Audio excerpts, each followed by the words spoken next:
Fans అవుతారనమాట. And నా I request Sirish గారు టు స్పీక్. ఓకే, నేను రాజు గారి గారు ఇంకో మైక్ చేస్తున్నాను.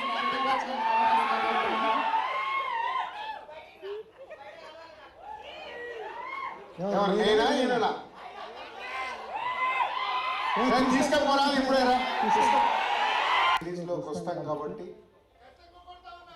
కొట్టేది మన చేతిలో లేదు. అది మార్నింగ్ షో మళ్ళీ మీరే డిసైడ్ చేస్తారు. కొట్టిస్తారా? Thank you. అంటే ఈ కథ విన్నప్పుడు విజయ్ డిఫరెంట్ చాలా చేశాడు. పోతే ఎప్పుడు తన proper other language Telugu states లో ఉన్న అదర్ లాంగ్వేజ్ మాట్లాడలేదు. ఫస్ట్ టైం విజయ్ దేవరకొండతో ప్రాపర్ ఆంధ్రాలో ఈస్ట్ గోదావరి లాంగ్వేజ్ మాట్లాడిస్తున్నారు. అది ఒక యూఎస్పీ లాగా అనిపించింది ఈ కథ విన్నప్పుడు నాకు. సో అలాగే ఇంత మాస్ ఇప్పటి వరకు బ్లడ్ షెడ్ క్యారెక్టర్ చేయలేదు విజయ్. సో ఇప్పుడు ఒక యూత్ఫుల్ గా ఉండే ఒక అర్జున్ రెడ్డి కానీ, గీత గోవిందం కానీ, పెళ్లి చూపులు కానీ అలాంటివి చేశాడు. So out and out mass character. 80s background లో ఉండే ఒక వరల్డ్ ని సూపర్ టెక్నీషియన్స్, అందరు టెక్నీషియన్స్ టాప్ టెక్నీషియన్స్, ప్రేమం లాంటి గొప్ప సినిమా తీసిన అలాగే ప్రొడక్షన్ డిజైనర్, మ్యూజిక్ డైరెక్టర్ వీళ్ళందరూ మలయాళం ఇండస్ట్రీ నుంచి ఇక్కడికి వచ్చి సినిమా చేస్తున్నారు.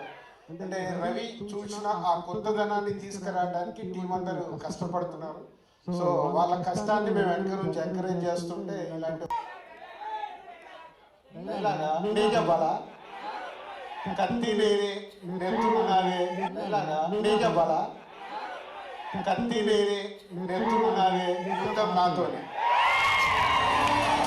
ఎందుకంటే పోస్టర్ చూపించిన రోజు రవి నేను చెప్పిన డైలాగ్ ఇది నాకు చూపించినప్పుడు నేను అప్పుడు ఉన్న మూడికి అదేంటి రవి కత్తి నేనే నెత్తురు నాదే యుద్ధం నాతోనే అంటే నేను సెల్ఫ్గా అప్పుడు ఫైట్ చేసుకుంటున్నా లోపల.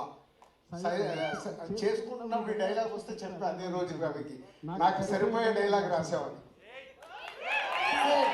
అలాగే గ్లిమ్స్ చూసిన సినిమా డైలాగ్ ఇప్పుడు రవి చెప్తాడు.